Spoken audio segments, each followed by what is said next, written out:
Hello, everybody, and welcome to this season. We're already past halftime in the season, and we've had 12, 13 episodes already. And it's been a phenomenal season with some phenomenal guests. And I still got more guests coming. There's going to be a lot more guests in the rest of this season dealing with quantum computing because I don't know about you guys, but I'm tired about AI and everything being AI. And every conference I speak at, it's AI, AI, AI. Like 90% of the agendas at every conference I'm at. But guess what? On the horizon, it's going to flip to be 90% quantum computing. And I've been talking about quantum computing since 2016, 2017. So I think we're about to have our day in the sun here pretty soon. But anyhow, without further ado, I have a phenomenal guest today. As usual, all of my guests are tremendous and phenomenal in all the expertise and domains that they operate in, and this guest is no exception. So I have Andy Jenkinson, who is here to talk to us about a lot of different things that he's an expert in and he's got expertise and insight on. But without further ado, I just want him to introduce himself and just kind of recap what areas of technology he touches and the things that he does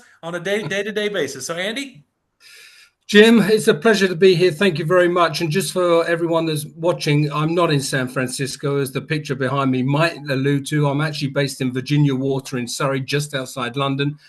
My neighbor is the Windsor Castle. And so you know where now the king lives, but the queen lived before, so they're just up the road. All right. So, Jim, look, what we do is we're pretty candid about what we do. And unfortunately, there's a lot of protectionism in the cybersecurity world. Okay, so there's things you're taboo, you mustn't talk about. But some of the oldest protocols in the internet world and security is what we cover.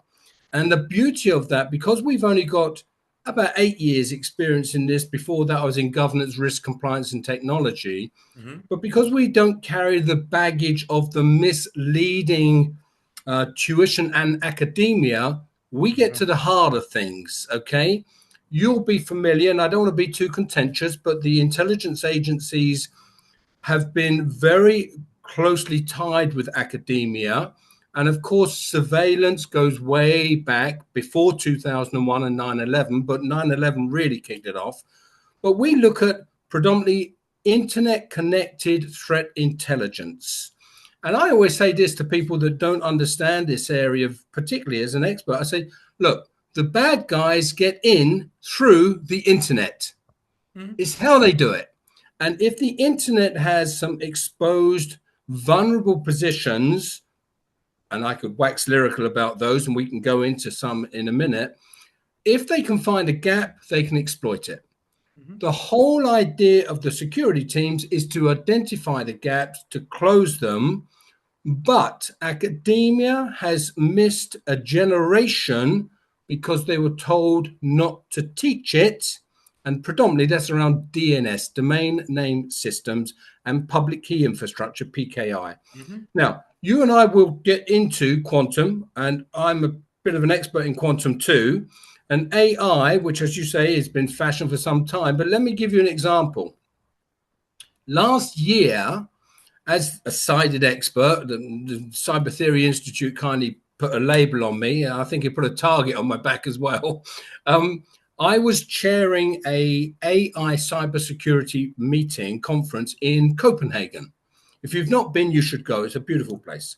So the first thing that happened is I'm chairing, and I've got 4 panelists on there that are all experts in AI and other areas. And I said to the audience, which were the top 60 companies in Denmark and the region in various fields and sectors, but all huge, big players. And I said to them all, I'm going to ask 2 questions. It's a pleasure to have you here. 2 questions. I know you've all paid a fortune to be here. I had to pay for my own airfare, but I'm here. And 2 questions is, 1, how did you get in this room? And they all thought I was a crazy man. And I said, no, it's a serious question. So they said, we came through the doors. I said, how would you have got in this room if I'd have locked them? And they said, we wouldn't have got in. I said, that's cybersecurity. Okay. Second question is, how many of you check on a daily basis your internet connectivity through websites, IP addresses, and DNS records and servers? 6 people out of 60 put their hand up. And those 6 were lying too. People aren't checking this stuff. And you'll be familiar with open source intelligence, OSINT. Some of it's brilliant. Most of it's been funded or owned by military and US government. And it's there for security professionals to check the gaps so they can address them, so they don't get blindsided. Unfortunately, the vast majority of cyber criminals, whoever they may be, are better at using OSINT and AI than the security professionals that are supposed to use it to protect the companies. Yeah. So this is what we do. We are a no-nonsense, straight-shooting organization and individual that calls it exactly it is, whether it be SolarWinds, whether it be Marks and Spencers that are struggling here today, or the banks. They don't like the truth. Nobody wants to be told they've got an ugly child. Does that give you an overview? So that's what we do. Well, if you want to know, ask. If you don't want to know, don't ask. Don't ask. And so you brought up a lot of points. There's the academia and the institutionalized training. And personally, again, my personal opinion is, for years, and like 20 plus years, I always get asked this question: Jim, do you think degrees are more important than certifications? And at the end of the day, I tell people experience is king. Experience that you gain is number one. But obviously, if you got a blend of the one or the other, going with the experience is key. But then there's people with credentials and certifications that are not worth their weight in salt. And there are people with degrees and masters and PhDs that are, again, not worth their weight in salt. And you can also, across the spectrum, have people that might be too intelligent, but they can't communicate or correlate the information in a way that people can wrap their heads around. So therefore, they can't get a boardroom of people to understand them, and they get dismissed because they're at too high of a level. They can't break it down simply. So across the board, you got various different professionals. But the bottom line is, you're absolutely right. There's the things that we study in OSINT and threat intelligence and all these things that we're like, that's the screaming guy with the axe in the bar. We all can see him. We all see he's got an accent. He's the crazy one. That's easy stuff. But it's really about the attackers that are in bed with cyber professionals. There are people that are cyber professionals that are insider threats or potential insider threats, depending on if they lost their job, didn't get a pay raise like the next guy, and anything happens, and all of a sudden they become the greatest threat from the inside of your organization. And Jim, you're perfectly right. Jim, most people don't know this. 30,000 websites a day are attacked. 30,000. Okay, that's a statistic. And we always say that's the lowest hanging fruit. So you remember, if you look in the address bar, it says not secure, or it used to have a padlock. It's now got the two little circles. What that tells you is, hey, there's a digital certificate that's allocated to that website and to the owner of that website. That's all it tells you. It doesn't tell you it's configured right. It doesn't tell you that it may redirect. It doesn't tell you that the IPv4 address is secure. It just tells you that URL, that GUI of the IP address and the server that it's going to get the information on the website matches with the potential owner. And that's the only bit you can take. Or even if you look for the SSL lock for a transaction, but what it doesn't, what people don't get it is I always tell people, you can have the most complex password in the world, passphrase. You can do all the things, multi-factor. You can do everything in your control to be secure. But once you hit the back end of that server and that service and all the things in that organization, they have their own holes and gaps that you have no control over. Right? Jim, you're perfectly right. And people don't understand. But let me give you an example, because I've written 4 books. I've studied this area like you wouldn't believe. And I'm a practicing person. So it's not that I'm just an academic. I do this every day, every single day. I won't name the company, but I've just had a conference call with one of the world's leading #1 cybersecurity experts that provide the US military. And I've gone, what about this problem? They go, oh, shit. Now, the biggest problem most companies have is they think the URL, having a valid digital certificate, covers them. It doesn't.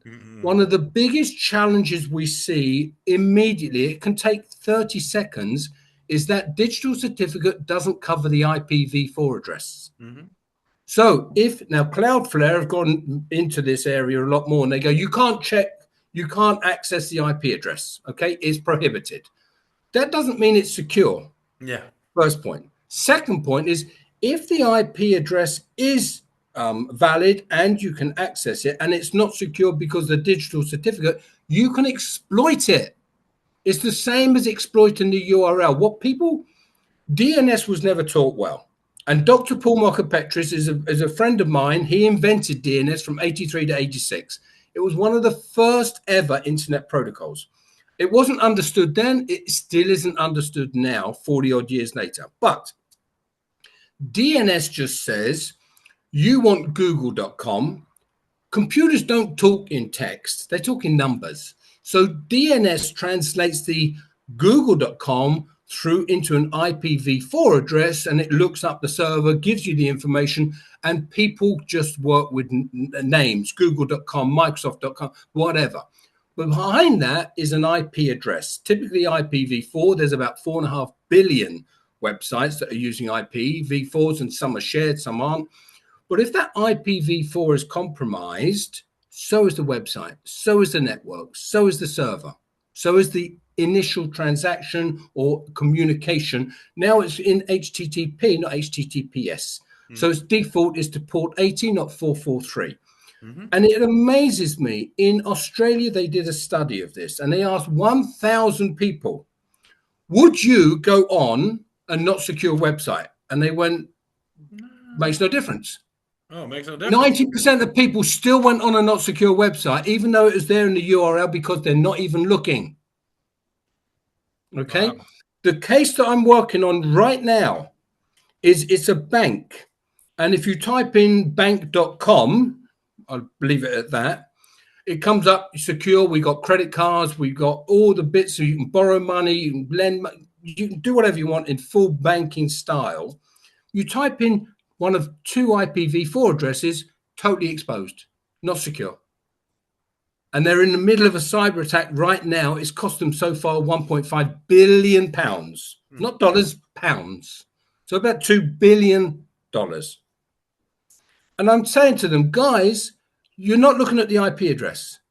The IPv4 is critical to you. The URL, that's just the human comfort factor for someone to remember the address. They can't remember 4 numbers punctuated with a dot, 4 groups of numbers. Yeah.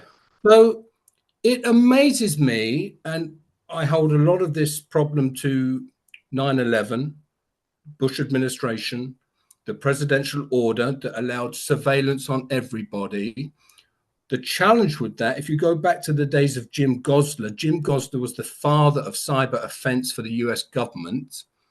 He retired 6 months before Twin Towers were attacked. And he said, guys, if we don't learn to adapt, the internet will eat us alive.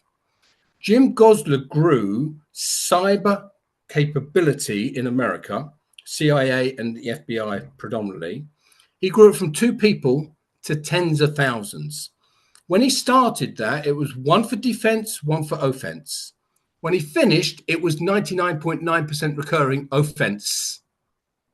And now you can see why NIST have a cyber attack, the FAA have a cyber attack, the US Treasury have a cyber attack, because people weren't taught to defend.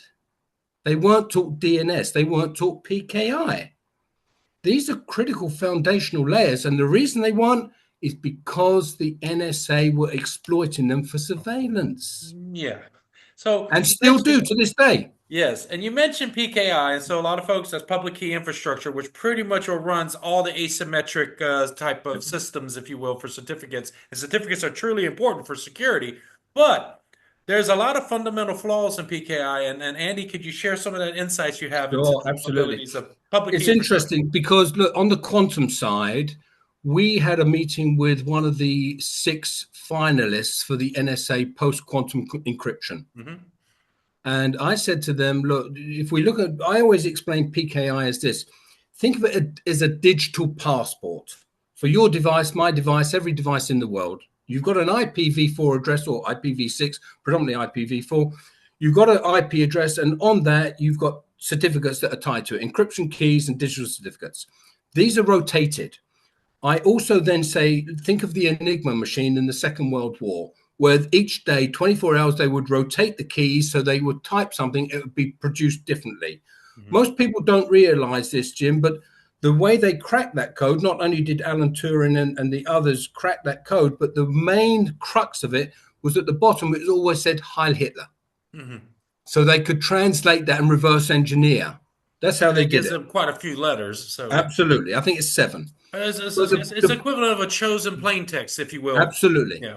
So when we look at PKI, and I met with the head of IBM's quantum computing in 2019, just before COVID, and I pulled him aside, and we were just literally focused on PKI because we'd helped NATO after they suffered a cyber attack in Stuxnet style that used compromised digital certificates that carried malware. They didn't know.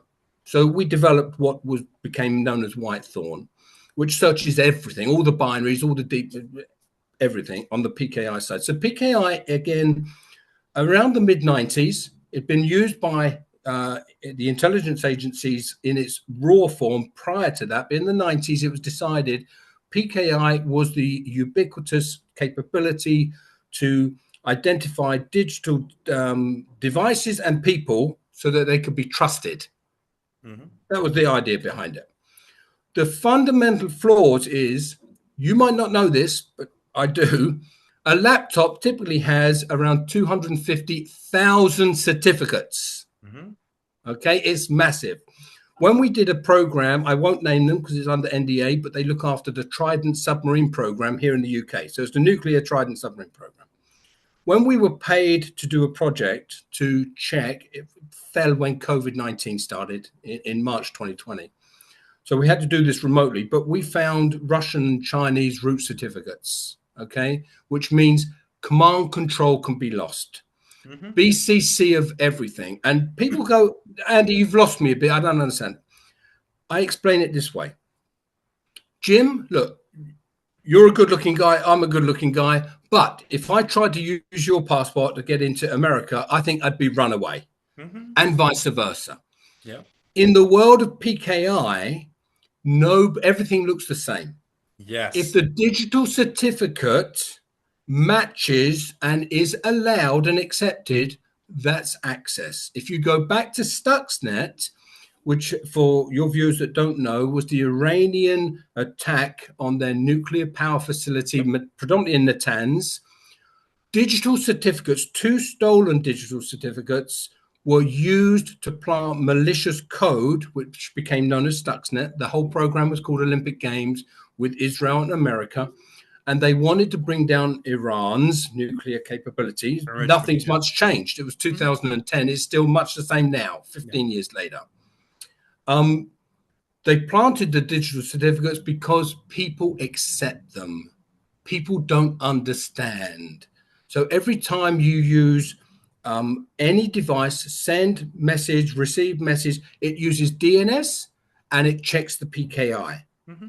But if you don't personally check the PKI or the DNS, you're making an assumption. Yes. Oh, and just to add to what you're saying, the only main thing that most admins even consider is the CRL list, right? And so unless it's been explicitly revoked, it can be by minor, simple configuration oversight, it can Yeah, easily be accepting everything except what's on the CRL. And it's interesting. fundamentally, that's a flaw, fundamentally speaking. Absolutely. Well, I said at this meeting with IBM before COVID, and it was the beautiful big picture and talking about quantum computing, which dates back to Alan Turing's day, as you know. But we went through it, and I took this guy aside, and I forget his full name, but I know the first name. I said, "Tell me, look, this is incredible. What's going to happen, and the computing capability Oh, yeah. is going to be Through the roof. amazing. Yes. But what about security? What about PKI? What about DNS? Because in the first instance, quantum computing is going to be so expensive that it's going to be used as a service. Okay, so you're going to go along. As soon as you say, could you, that computing that's been done through quantum computing, could you email it to me or could you send it to me? Or in one form or another, it's then relying on the servers to be secure from A to B. And if the DNS isn't secure or the PKI is compromised, you've wasted all your money and time. Now, we had that here in 2021. You may know this, this name. We've got a supercomputer in the Napier Edinburgh University. It's called Archer. Mm-hmm. And Archer was used, or is used, there's now Archer 2, but Archer was used to compile all of the data from way back from AIDS, from all healthcare data, AIDS, and into the COVID-19. And what it did is it would capture the data from all of the universities, all of academia, Oxford, Cambridge, and so forth, to compile the data for the healthcare for COVID-19 at the time. Mhm. I won't name him for fear of embarrassment, but I know the professor there, and I contacted him on the day a cyber attack was announced, when terabytes of data and tens, if not hundreds of millions of research was stored on this computer, Mhm. was stolen and supposedly taken to China. Follow the arrows. And I said to him, look, Professor, the digital certificate has expired on archer.ac.uk. It expired 2 days ago. Mm. Why do we think there's a coincidence? Mhm. People have very little understanding of what a not secure website gives access to. And again, Jim, what I say to someone is in simple terms is if you had 1,000 shops, physical shops, and they were in high crime areas, how many shops of the 1,000 would you want to know were shut, locked, and alarmed each day? And the answer is, of course, all 100%. 1,000. Yeah. So if you leave one open and you know that there's attacks going on all the time, and you know it's not locked, it's not secured, and no one's watching, what are you going to expect? Yeah. So I know a lot of professionals, maybe some network professionals. They're gonna the first thing that's gonna come to their mind, and again, I already know the answer, but I want to hear your insight on this. They're gonna throw out, well, we got DNSSEC. We have all these other extra enhanced protocols for DNS, and then even more so to the fact a network guy's gonna say, yeah, and then we also got MAXSEC. So what up? And again, I say that very informally, what up? But these guys are not understanding there's enterprise and internet connectivity in on that side of it. Sometimes you could protect the inside, but then Mm. there's exposure to the outside. But do you mind giving me some insight No, on sure, why Jim. DNSSEC These are, is not enough and why yeah, MAXSEC even further is not enough? Jim. Look, what you've got is you've got limited security, and I say this. Two friends of mine are really high level CISOs. Okay, and they both got a job within 2 weeks of each other. And I had a private conversation with them, and I said, "Look, tell me, you're the CISO. You got 20 letters after your name. You got all the credentials. What do I know? Tell me what you would do first."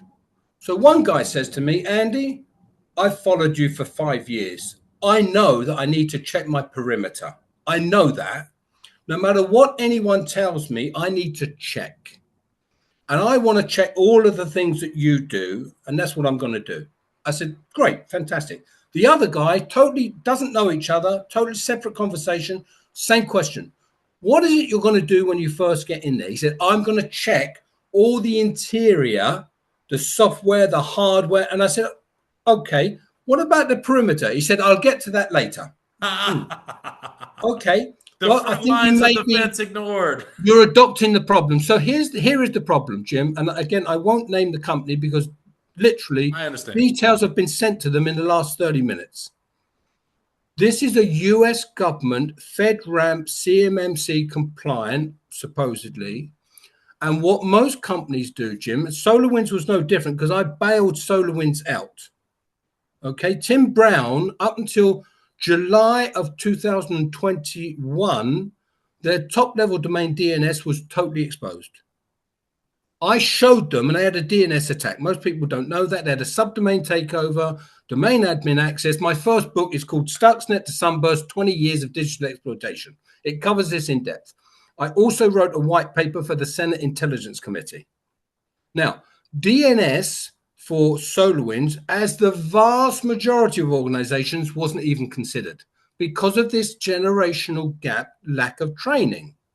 Okay, you go to any CISP course and it may say DNS once or twice. It Mhm. doesn't cover it. Yeah. Okay, which is just crazy. You Yes. press enter and it goes, and you trust everything it happens from that point on. It's just crazy. So the challenge and the situation we've just presented to this huge company, multi-billion company in the United States, providing services to all of the US government, is your top level domain DNS is secure. Fantastic. but the rest of it's totally shot to pieces. You can have one domain, you may have 1,000 subdomains. How many do you think, like the shops, how many do you think need to be secure? All 1,000. They're connected, they're interconnected. Now, the biggest problem most people have with DNS is one, they're not monitoring it. Two, they don't understand it. Three, they outsource it to a DNS provider. You may remember in 2016, Dyn, I pronounce it Dyn or Din, whatever you want to do, now owned by Oracle, they had a DNS attack in 2016, Myra botnet, because they weren't controlling or managing their own DNS. And to this day, they don't, nor do Oracle. There was two ways of Myra, if I recall, right? Yeah. Okay. Yeah. So, look, it was before I even got started in this. I was in GRC, but I understand history. The biggest challenge is that you've got this portional security in DNS, and people don't understand it. Paul Mockapetris, who invented it, he's presented with me two companies, including nuclear power companies in the US, and they go, we don't look at that. I think you may be making a mistake by not doing so. Yeah. So that's where you get it. Now, I can talk wax lyrical about this because on the 11th of January 2023, you'll remember the FAA closed down the US airspace. Okay? We're 5-6 hours ahead of you guys. So I got an alert that there was a problem. I looked at it, and we actually have an email, which is very rare, and it's not under NDA, so I can discuss it. We've got an email thanking us for our intervention with the FAA because we showed them that they'd lost command control of their server. We showed them. They replaced the digital certificate on that day. Now, I can't confirm or deny if a ransom was paid, but I strongly suspect there was. Okay, that day cost about $8 billion because they weren't looking after DNS or PKI. And it's not like it's a very technically difficult thing to look for or to monitor and keep track of. That's the crazy thing. So when you first started with the way institutions and academia teaches stuff, way CISP mentions it only twice at a very high surface level, that it is not enough attention or education around that, you're absolutely hitting the bullseye on the head. Because people, they're like, I would say 98% of cybersecurity professionals are not aware of this. I would say less than 2%. And I'm being generous with that 2%. Yeah, I think you are.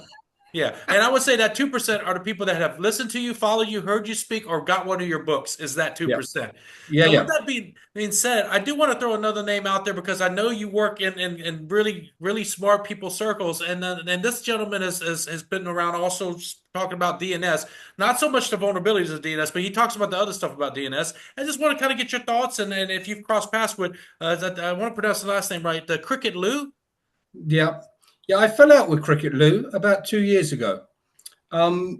He works for a company called InfoSec, I believe. Yep. Infoblox. Thank you. And I showed them that some of their subdomains were not secure. And he said, "You're an ambulance chaser, Andy." And I said, "Well, that's an interesting thing because I'm actually imparting this information to you for free." Yes. Yeah. You were trying to look out.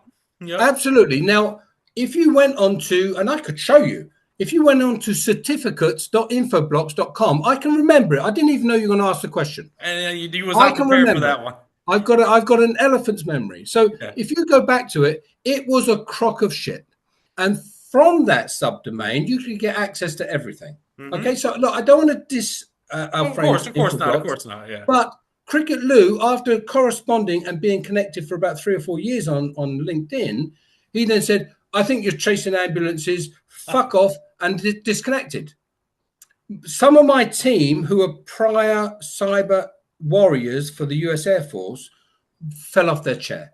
They've gone, why would someone take that action when all you've done is given information that is real and true? And I tell you why. And again, I know Cricket a little bit, but not like you have. But I tell you why. Sometimes our egos and pride can get the best of us. Pride comes before a fall. Yeah. And like I'm the first to say, if someone shows me some information or I'm wrong on something, hey, I appreciate it. Like, help me Sure. correct. So if I have information wrong or the way I'm looking at it's wrong, adjust my perception for me or help me, arm me with Yeah. information so that I don't keep regurgitating something that's wrong and maybe But misleading Jim, you're a others. rare breed. You're Of a rare course. breed. And I'll tell you for why. Look, we had a cyber attack here against the Transport for London. You had one in New York against the MTA. MTA, yeah. I spent an hour at midnight on a phone call with 12 people from the MTA back in 2021. Okay. And I'd shared information. We will, for free, share information. We're not going to give you all the information. You want to know it, you got to engage us. That's not Yeah. unreasonable. Yeah. But we will share information. And with the MTA, I said to them before long before, a year before their cyber attack, I said, guys, look, you've had the Canadian transports have a cyber attack. You've had the Australian transports have a cyber attack. We are looking at patterns here, and we've identified some problems that the MTA have. Okay, I'd never talked to them before in my life. Yeah. They said, can we have a conversation? 12 of their people came on a call, and it was midnight my time, so 6 their time. I went through it, and they've gone, oh, shit, we didn't know any of that. Not secure websites because of IP addresses, not secure servers because of... It was a crock. It was a road crash in waiting. So they said, all right, we're going to come back to you. They never came back. They didn't remediate the problems. And I think 10 months later, they had a cyber attack. And I've gone, well, what do you expect? Seriously, what do you expect? In August 2023, we had I informed the Transport for London here in the UK at CEO level. So I'm not talking about someone who's trying to cover their arse. I'm talking about someone who's a decision maker, Yeah. who's got the reputation on the line, who will take the shit if it hits the fan. And I shared this information with, his name is Andy Lord. I'm not under NDA, so I'm happy to tell you, Andy Lord. And he said, could you speak to my team? I don't understand. Could you speak to my team? I understand the danger. So they set up, emails go backwards and forwards, set up a call. I sat on a call for 15 minutes. They never turned up. A year later, they had a cyber attack. It cost them 30 million and counting. The danger, Jim, this is the real sadness to me, is I've been telling people about this stuff for 5-6 years. The sadness to me is Infoblox, TFL, and all the others still have exposed DNS records and servers, And many despite others. being told. Yes. SolarWinds today still are totally exposed. So, Andy, not to interrupt, because I know we could talk and go through so many situations in organization business that are still Yeah, vulnerable. And look, if you're a cyber professional, you're an executive, you're a manager, you're an analyst, it behooves you, is the word I'm going to use. It should be your responsibility right now. Because I'm going to ask Andy. Andy, you mentioned you wrote a white paper, a security paper, etc. If you have that published anywhere public, or if you, what would be a YouTube channel video or blog post or link to yeah. a paper? Do you have links that you're willing to share that's public? Sure, of course, of course. Jim, from this, I will share.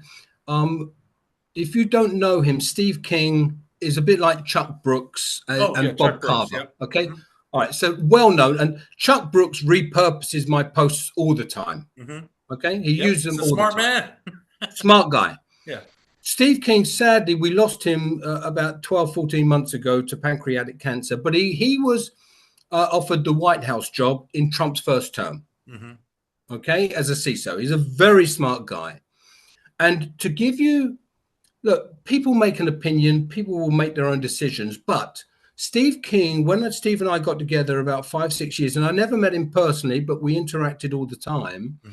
Steve King said to me, Andy, would you write a piece for the Cyber Theory Institute paper that we can publish? So I wrote a piece, and I write prolifically. I write all the time. So I wrote this paper, and he said, my team don't want to publish it. It's just too spooky and too out there. And I said, that's all right, Steve. He said, but I promise you this. This was 5 years ago. He said, I promise you this. I'm going to investigate. But I wasn't taught DNS and the areas that you cover. So everyone who else is in the Cyber Theory Institute is saying they weren't either. And which was your Now, first so point from the all first of a podcast. sudden, we've got people now sitting up and listening. Now, After 6 months, Steve came. We swapped loads of emails, and he resent, repurposed my articles, etc. After 6 months, he came back to me. He said, "I bow to your superior knowledge, and you were right all along. My people are now publishing this stuff, and I want to write a paper on DNS with you, and publish it with your input and Palo Alto's." And I said, "I'm flattered. Thank you very much." That paper, I'll send you a link to that anytime. It's Thank a you so much. beautiful paper. I don't get involved in YouTube. I've done some videos and sent them to Microsoft and others to please get their house in order, because it's a crock of shit, to be honest with you. And the reality is, I'm presenting tomorrow at the Government Fraud Conference for an hour.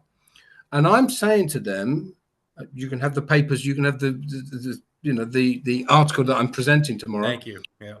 It genuinely is, the technology giants aren't doing their job well enough, and the people that are buying their services, whether it be US government, whether it be UK government, or anyone in between, they're assuming that these areas, the DNS and PKI, are secure, and they're being blindsided, Jim. Oh, of course. And I don't mean to interrupt, but again, I'm going to repeat to all you cyber professionals watching, PKI has fundamental flaws. And the people that, even the people that created were aware of the flaws, but the need for it, there was a greater need, because PKI enables us to do a lot of wonderful things, but at the same time, there's been these fundamental flaws the whole time, just like DNS has its fundamental flaws with IP4. And these fundamental flaws, they're not taught. They're not taught because we're supposed to believe that DNS is a great thing and it serves these great purposes. And like certificates are great. The certificates are keeping secure. I worked for many years as a program manager for commercial solutions for classified, which is an NSA program to allow commercial products to be configured and architectured in a way to provide layered defense with 2 layers of encryption, with several monitoring points to protect the gateways. Because again, compromise can come through various avenues in the network, so you had to have heavy monitoring. And there's a lot more to it than that, but that's at a high level as I'll explain it. But I've actually consulted with certain organizations that I can't even give their acronyms, but the organization needed 3 layers of encryption due to the research and development and the very classified nature of their operations. But Jim, the bottom line on that is, doesn't matter how much encryption's going on, if the servers are compromised, it's going to take the data and quantum will decrypt it. Yes. So when I talk about having just CSFC for government, I believe that moving forward, when we get to a real quantum supercomputer state of a nation state or more having quantum supercomputers, again, I don't think as of today, there's no physicist or mathematician working on a quantum project that has went out on industry to be the pariah of saying this many qubits or this, whatever the measure of a supercomputer will be for quantum.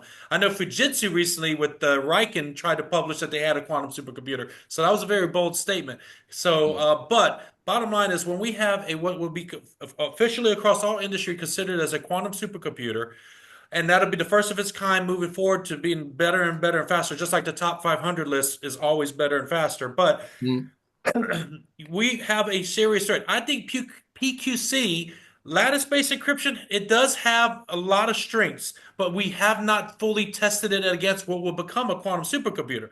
So even though, and again, I just don't mean to derail the conversation too much into encryption, but what people need to know is that it's still in science, it's theories and proofs, laws. And we have not gotten to where we could theoretically test and fully stress test these approved PQC algorithms that NIST and the NSA and everybody's been blessed off on.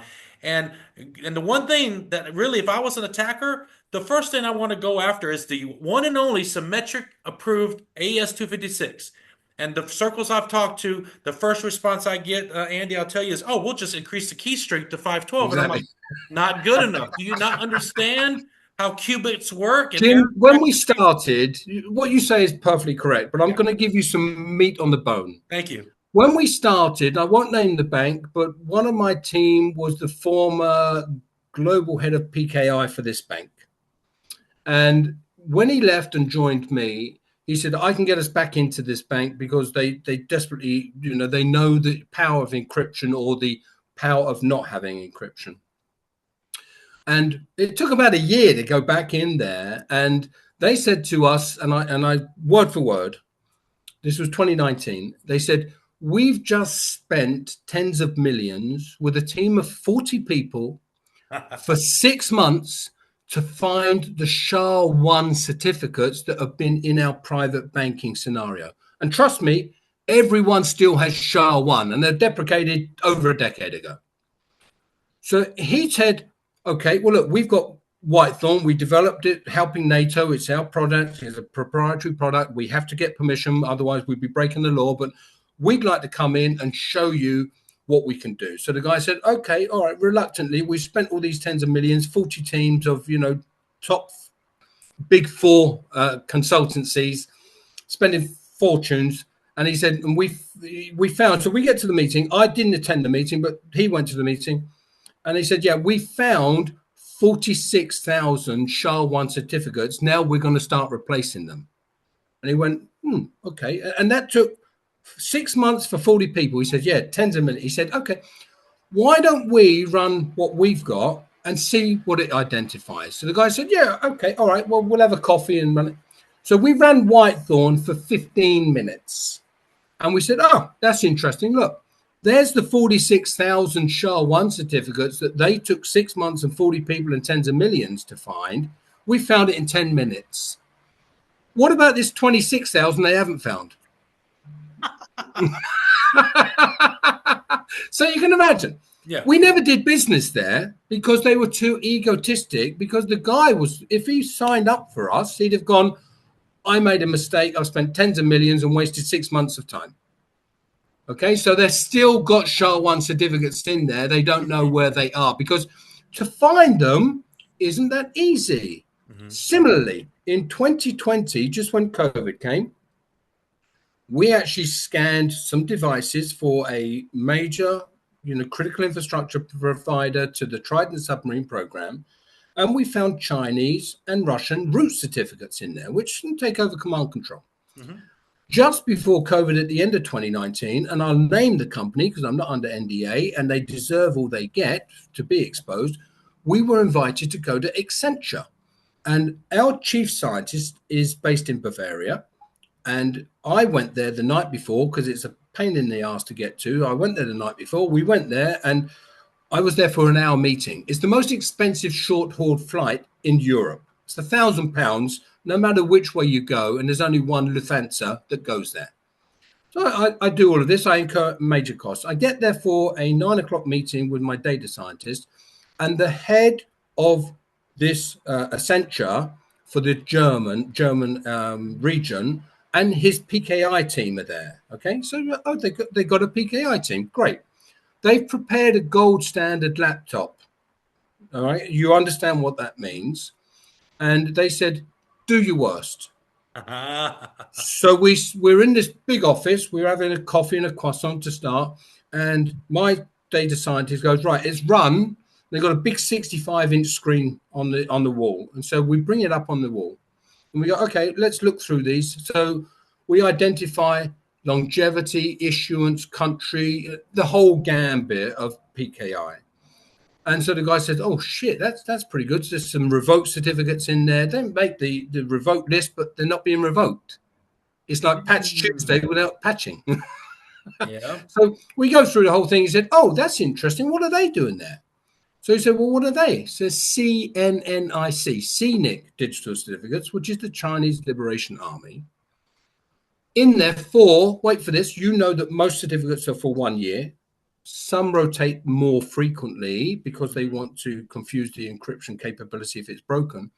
1,000 years. Why do we think this gold standard laptop for Accenture will have Chinese digital certificates in there for 1,000 years with full admin access? This is the gold standard laptop. So the guy says to me, I won't use the language, but he said, what the fuck are they doing there? Yeah. I said, you know what? It's not so much that they're there, it's what damage they've done. And if you've got 135,000 of these gold standard laptops built with the same spec, touching and connecting to every one of your clients. There's a botnet at ready. Our friends at Accenture suffered a cyber attack in 2022, massive one, as you all know, it's public knowledge. I can't prove from the outside that that happened because of this, but what I can tell you is the likelihood is they're still there. No, of course.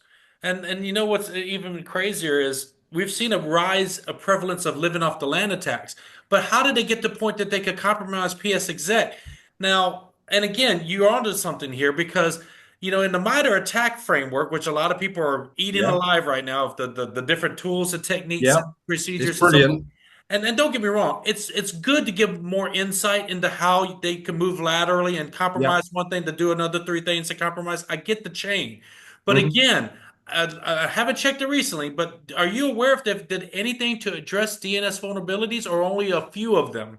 Very few. Or rather, the correction is only the few that are very prominent in certain APT attacks. Yeah. Jim, look, you're perfectly right. If you look at if you Google or ChatGPT, whatever, prominent DNS attacks, it'll give you a whole list. Brrrrum.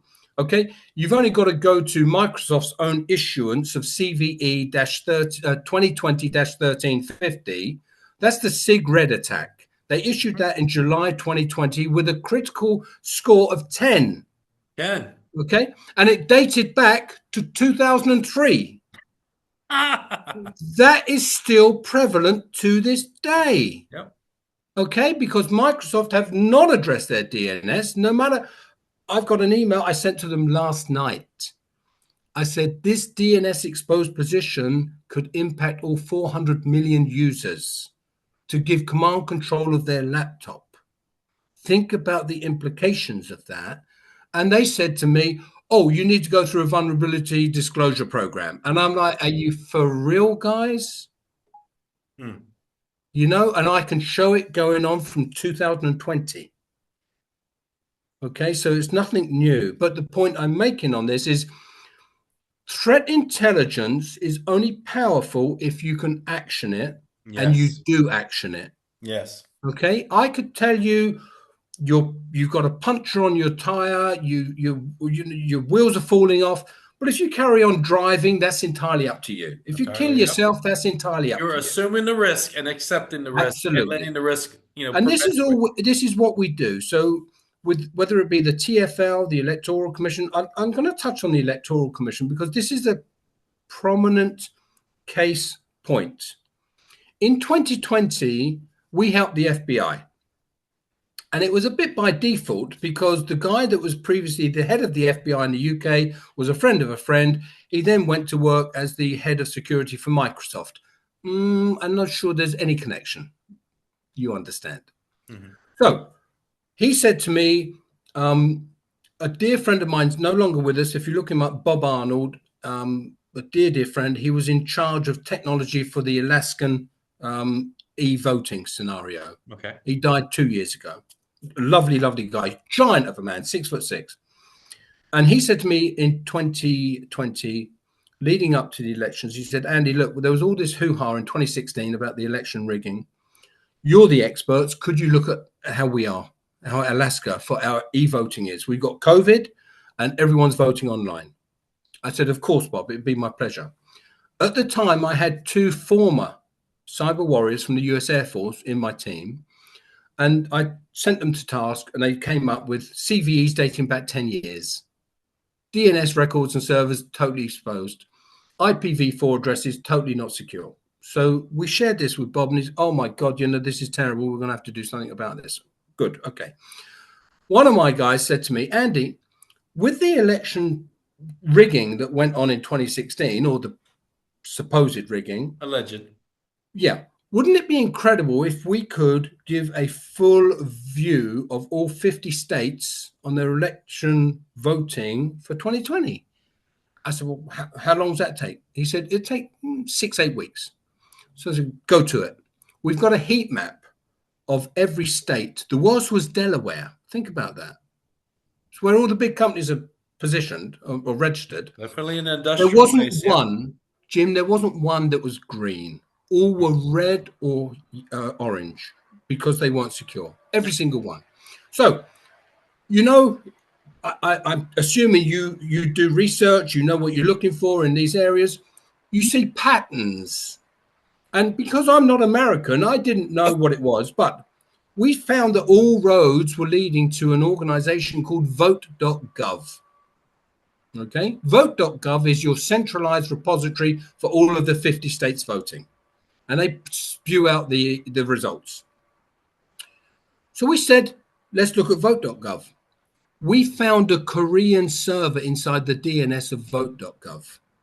Okay, I'm not under NDA, so I can tell you about it, and it was 2020. The FBI, because of this friend of a friend of the UK and headed up the, we got involved and introduced to the FBI team there in America. They had to address this, and they said, oh shit, we had no idea. And people have no idea. So is it possible that 300 million US citizens PII data went out to Korea? Yes, it is, through these servers, because no one was looking. I can't tell you when they were in there, but I can tell you when they were in there. Mm-hmm. Okay, and they weren't there to help the voting. Yes. And I just want to capitalize on something you said about when you mentioned you was looking at even patent information. Yeah, You know, you mentioned Delaware, and if the heat map was really bad at Delaware, Delaware is in this tri-state area where a lot of the defense industrial base of reside. course, And of so if it course. was already bad with your focus on the election systems and organizations, imagine the other, top 20 defense contracting companies and other research and development companies whose servers and systems and networks Jim, are they're all just as terrible. exposed. And Yeah, when we talk Jim. about how is China developing weaponry and planes and munitions at the same pace we are, we don't. People think it's because people try to defect or try to become compromised and selling the secrets over to the enemy. That's just the stuff that makes the news. But Yeah, the dirty underside of that rug that no one's paying attention to is these vulnerabilities and these fundamental flaws that yeah. are just been there. And I love that you're trying to shine a light on it and that you're doing the great work you do. And Thank you, Andy, I know we could talk for another hour plus. Jim. I've got to tell you one more story, All and I'll right, one more. share the report with you. Yes, please. In October 2023, an F-35, which is a $1 trillion program, Lockheed Martin and everyone else, all based in Delaware, ejected the pilot, and the pilot landed in South Carolina, and the plane carried on for 60 miles and crashed. Okay. Forget the fact that the next day $100 million order was for a replacement plane. Forget that. What the pilot said in his, sort of state that he was in is, I didn't eject. I was ejected. Okay. Now, what you might not know, but I do because we researched this stuff, that was the fourth F-35 that had ejected the pilot. You might not know there are three variants of the F-35. The A, which is short runway takeoff, or long, I forget which way around. The B, which is the vertical takeoff, and the C, which is short or long, the other way around from the A. Hey, yeah, one or the other. Yeah. The B is the only one that the pilot doesn't need to interact with to eject. Okay? All four ejected pilots were flying F-35Bs. Coincidence? No. And I've got a report, I'm going to send it to you. Thank you.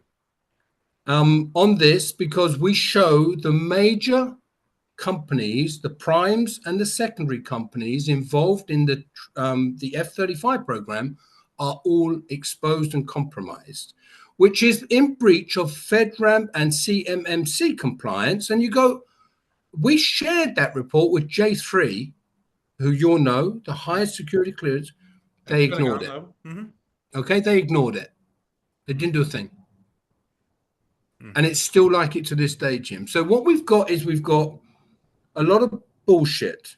A lot of people professing security is important, and you'll see it at the bottom of their webpage, privacy notice. It's bullshit across the board. And as I And said earlier we're to calling folks, out. you could do all your long, complex passwords as a user, as someone visiting the site. You could check for all the things, but the site itself can have these fundamental flaws. It Yep. doesn't matter what you do. And we Access. wonder, why do platforms and banks and all these sites get compromised? Home Depot and the list of companies is just longer and longer by the day. And we're Yep. like, but I did my multi-factor. I did the thing with my phone and the text and my long password. And I Yep. did all the things I'm told to do. Yet I still got to now change my cards. I got to like change Yep. everything because the business fell victim to these Yep. basic things that no one is teaching from Yep. EC Council to ISACA to ISC Square to CompTIA. They all talk about DNS as a tool and a service that is perfect and can do no wrong. I Yeah. mean, I'll call it like it is in a positive light, but not telling professionals the really what I call the need to know, bottom line up Yeah. front. You need to read these papers. So Andy is going to send me all these links. And so for you folks watching right now, everything he's talked about that he can share with me publicly is going to be in the link in the description below. As a Let me throw a name cybersecurity at you, professional. Jim. Let me throw a name at you before you Okay. go. You'll know the name Vint Cerf. Mm-hmm. Okay, Mr. Internet. You'll Yep. also know the name Dr. Paul Mokapetris, Mr. Yes. DNS. Yeah. I know both of them well, and I've had lots of conversations with them. Vint Cerf will be the first to say, I don't understand DNS. Mm-hmm. Okay. But obviously, he's involved heavily with ICANN, Mm-hmm. and he brought his DNS expert in. And Mm-hmm. his DNS expert said, yeah, I've moved on from DNS. Not a lot of people understand it. I'm looking at phishing now as the main attack vector. And I said, well, let me explain something to you. Phishing is a symptom of DNS root cause insecurity. Yeah. And he's gone, oh, I'd never thought about that. The FBI sent 100,000 emails complete with malicious code to unsuspecting FBI recipients in November 2022 or 23. I forget which year. The FBI didn't send them. The compromised mail exchange servers sent them. Yep. Okay. And Dr. Paul Mokapetris will be the first to say, I don't understand PKI. Okay. Yep. So what we are bringing together, and I'm not saying in any way, shape, or form, these guys are geniuses. They are historic geniuses, still with us, thank God. But what they've advocated and given the world has been abused for 25 years plus because of ignorance, egos, and arrogance. We're trying to change that. We're not trying to piss people off. We're not No, trying to call no. people out. We're saying, Information guys, sharing is how we get stronger and collaboration and absolutely, discussion and discussion. Just have the discussion with an open mind. absolutely. Yeah. So, Andy, not to cut off this discussion, I mean, Boom. I'm excited to listen to more and more, but there's a couple things I do want to catch up real quick. Yeah. So, you are part of the Cyber Theory Institute. Can you give us really quickly what's its mission? How can people get more information or follow it or join Yeah. it? Look, I know about the Cyber Theory Institute predominantly through Steve King. It's got a reasonable following. It's got very good connections at very top levels. They made me a fellow in 2022 of the Institute. I think they've got a good voice, a very good voice. And I would suggest and strongly recommend anyone gets involved with them. They look at all of the problems that cybersecurity companies and organizations have, and they try and articulate some of those challenges into plain speak Yes, for I like that. CEOs and others. Okay, so I always try and simplify things. You know, I use the analogy of how do you get in the room? You That's gave great, cybersecurity. great, simple analogies. I Okay, love it. people can understand that. You know, you get in SHA-1, TLS 1.0, and deprecated protocols. It starts getting confusing. But so that's the Cyber Theory Institute. The FITCA side that I'm involved with, the government's changed here. Obviously, we've now got Labour, Conservative we're in, but I was working with two right honourable people that were in the Conservative Party. So that's a little bit disbanded at the present time, but I'm sure it'll pick up. But I wrote a white paper for what is known as the government cybersecurity people, and they hold the intelligence agencies to account. And I wrote a paper after they produced a paper that said the UK is wholly and unacceptably exposed to Chinese and Russian intrusion. And they said, you're the expert, would you write a paper? And of course, I wrote a paper. Again, it put a target on my back because they don't want to be told they're not doing their job Yeah. very well. Exactly. People don't want to look bad or be the villains of the story, but they are by not listening and not just accepting Yeah. information and trying to execute on it because it's better to do something than nothing. Uh, That company, that is called the JCNSS, which is the Joint Cyber National Security Strategy Committee of UK government. hmm. So Okay, so Andy, I did that paper. I got some more questions and I know you got to go real soon. So, So let's do what was the first day that you made the decision to go into cyber security and all of this? Is there a story around that and can we hear yes, it? there is. Share it with us. There is. Look, I was semi-retired about 8 years ago, And I'm a former racing driver champion. I'm a former bodybuilding champion. I'm a sportsman. I love it. And I Man got has lived many involved. lifetimes. Yeah. And I got involved with motorbikes. And I ran a motorbike racing team in the Isle of Man for the Isle of Man TT, which is where Bob Arnold, I brought him over from Alaska. He'd never been outside the US. And we became really good friends. It's so sad when he passed. One of the guys that was a very senior NATO military guy was also doing some motorbike stuff, and we became friends. And he said to me, "You need to meet this data scientist guy at one of the clubs in London because they want someone to lead their company."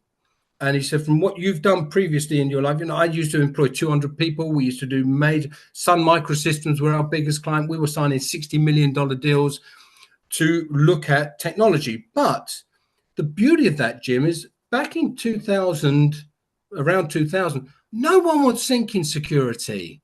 Nobody. We had system administrators. We had hundreds of these guys putting in new systems here, there, and everywhere. Nobody was thinking security. So we are aware of those problems and the legacy of not looking at security, but now we've got to play catch up. Yeah. And every day that we don't do that, we're losing about $32 billion to cybercrime. I wrote last night about up Trump. and up every year. Up and up. Trump's, waxing lyrical about $1 trillion deal in Saudi. Well, we're losing that a month to cybercrime. And we can't get it back. And that's funding and fueling other crime. So we've got to put things in context. And, I presented, I closed a speech at the Future of Financial Services in London at Canary Wharf last year. And people were sending me stuff saying, you scared the shit out of us. We didn't have any idea. These were financial services executives.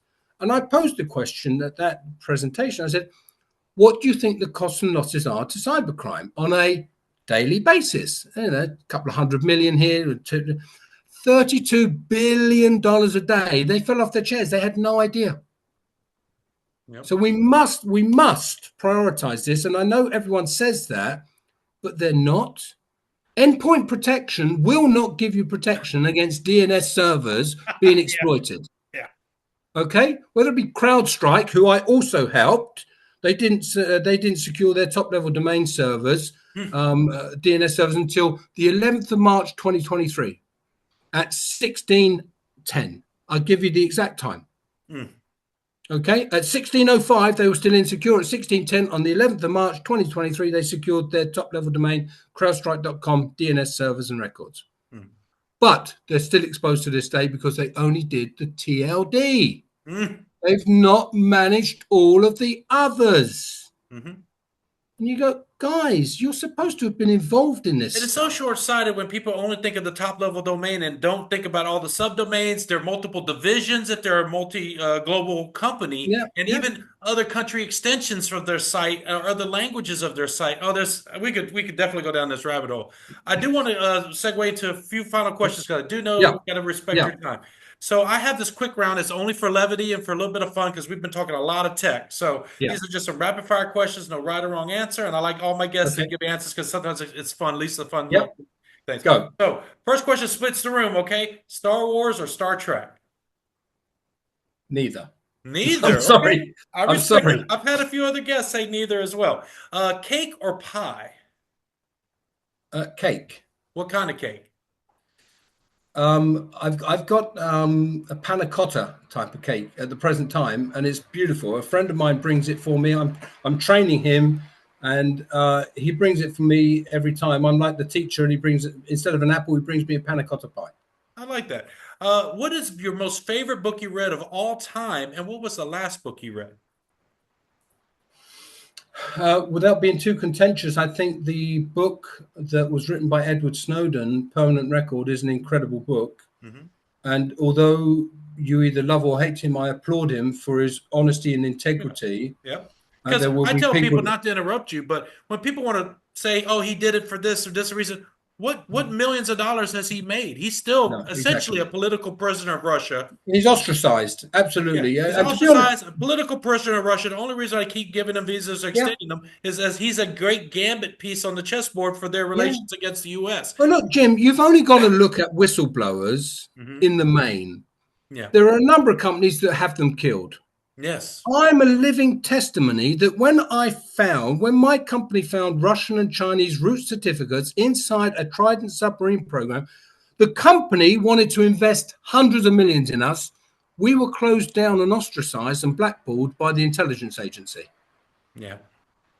So, being fantastic at something and trying to have integrity and professionalism doesn't always do you good, Of course. and with a cause.